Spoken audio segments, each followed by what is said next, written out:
ಇದು ನೋಡಿ, ಇದು ಹೀಗೆ ಉಂಟೆ ಕಾರ್ಯಕ್ರಮದಲ್ಲಿ ಬರ್ತಕ್ಕಂಥ ನೀರು.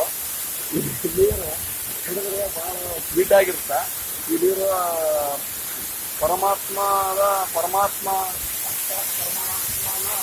ಪರಮಾತ್ಮ ಜಡೆಯಿಂದ ಬರ್ತಕ್ಕಂಥ ನೀರು. ಈ ನೀರು ಕುಡಿದ್ರೆ ಸ್ವರ್ಗ ಸಿಗ್ತದ ಒಂದು ಇಲ್ಲಿನ ಜನಗಳ ನಂಬಿಕೆ. ಹೀಗೆ ಉಂಟೆ ಕಾರ್ಯಕ್ರಮಕ್ಕೆ ಇದೇ ಸಾಕ್ಷ್ಯ ಅಂತ ನಾವು ಒಂದು ಅಭಿಪ್ರಾಯ.